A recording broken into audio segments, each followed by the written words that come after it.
Pode ir lá. Advogado, queria compartilhar hoje com vocês um caso que enfrentamos aqui no escritório. Qual foi a situação? Nós ajuizamos uma ação no juizado especial em favor de uma cliente. Na audiência de instrução, nós levamos uma testemunha que foi ouvida, que fizeram várias perguntas, o juiz fez perguntas, eu fiz pergunta, a advogada da outra parte, da parte inquirida, também fez perguntas, respondeu todas as perguntas, e o depoimento dela foi gravado em uma mídia. Foi colocado no processo, nosso processo, o link dessa mídia. Ao clicar no link, a mídia estava corrompida, inacessível, não dava para ver nem ouvir o que a testemunha tinha dito.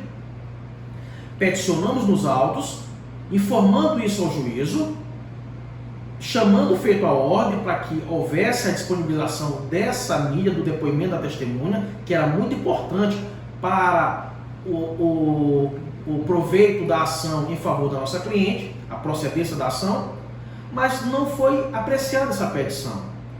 E houve a sentença em seguida, julgando improcedente os pedidos formulados na nossa ação, em favor da nossa cliente, com o seguinte fundamento: a autora não se desincumbiu do ônus de provar suas alegações. Ora, a autora levou uma testemunha no dia da audiência. A testemunha foi ouvida. A testemunha corroborou todos os fatos narrados na inicial. Mas o depoimento não estava acessível. Foi gravado, mas a mídia estava corrompida. E houve a sentença, então, de improcedência. Lembrando que o artigo 36 da Lei 9.099 de 95 diz que o juiz ele não precisa colocar na sua decisão tudo o que foi narrado na audiência de instrução, mas ele deve mencionar de forma sintética. E isso não ocorreu. Entramos com recurso na turma recursal, recurso nominado, alegando cerceamento de defesa por ter sido impossibilitado de haver apreciação do depoimento da prova testemunial. E aí veio o julgamento do recurso nominado. A primeira turma recursal permanente de São Luís julgou o recurso nominado sob o seguinte fundamento: não houve cerceamento de defesa porque não houve prejuízo à parte recorrente, ou não houve demonstração do prejuízo da parte recorrente.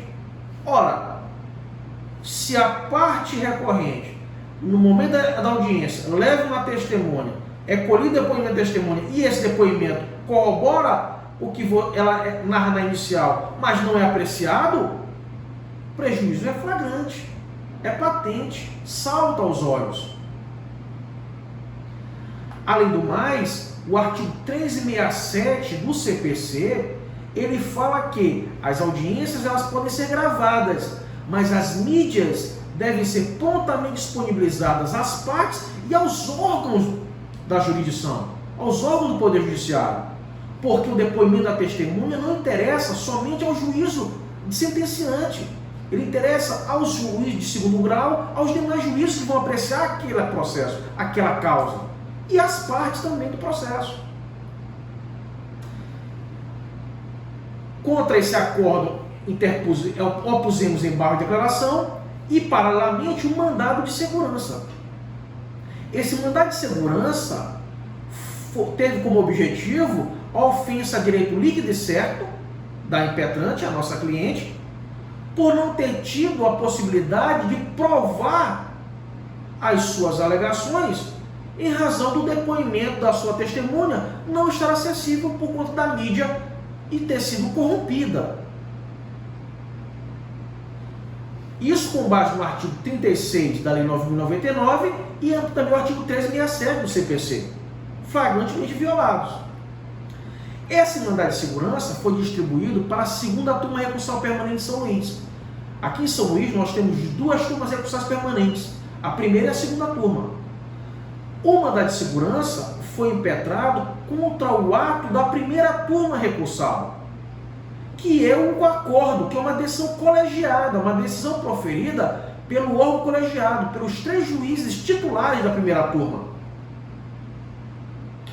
Mas aí, o juiz relator da segunda turma, que recebeu o mandado de segurança, redistribui o mandado de segurança para a primeira turma, fundamentando essa sua redistribuição no artigo 60b, parágrafo 4º da Lei de Organização Judiciária do Estado do Maranhão, que diz que o mandado de segurança contra atos de juízes de turma recursal ou da própria turma recursal serão julgados pela própria turma, apenas havendo a substituição do relator por um juiz suplente da turma recursal.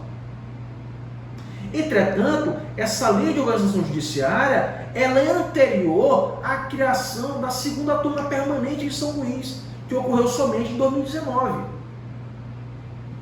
Portanto, na sessão de julgamento, nós abrimos uma questão de ordem, levantamos uma questão de ordem, para que o juiz da turma apreciasse a seguinte situação, a seguinte questão. Ora, se a troca somente do juiz relator por um juiz suplente, e sendo o mandado de segurança julgado também pelos outros 2 juízes que participaram do julgamento do acordo impugnado pelo mandado de segurança, viola o devido processo legal, viola a lógica jurídica.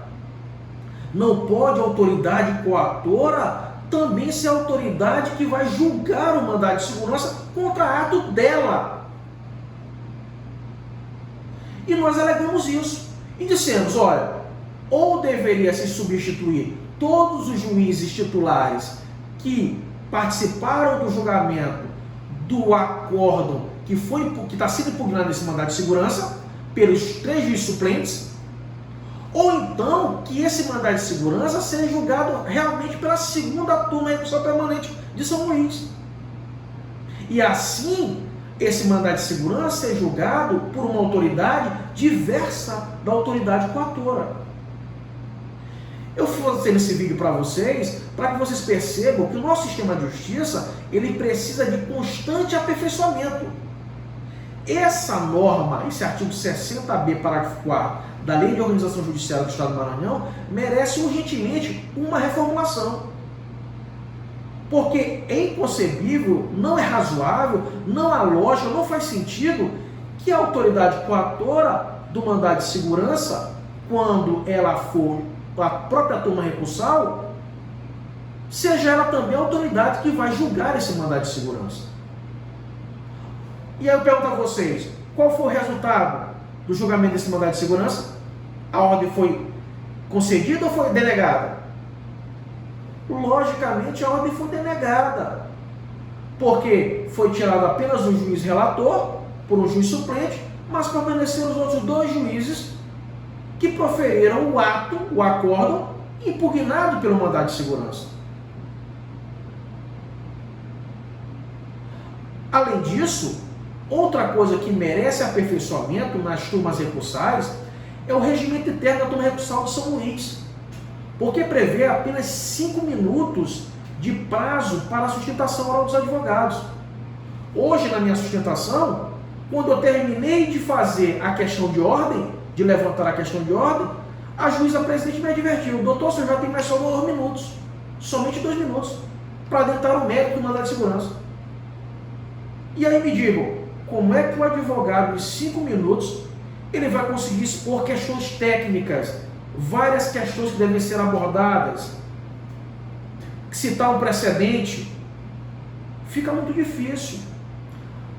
Sabe-se que na Lei 9.099, em grau de recurso, há necessidade da defesa técnica. Não há mais a possibilidade de juiz postulante em sede de recurso nos juizados especiais. Portanto, esse prazo de 5 minutos, também para que a defesa técnica possa ser bem feita, possa ser adequada, deve ser ampliado. O prazo aí, como no Tribunal de Justiça, para julgamentos de apelações, por exemplo, e agravo de instrumento, de 15 minutos. Seria um tempo razoável. Até porque o processo, a prestação jurisdicional, ela interessa às partes.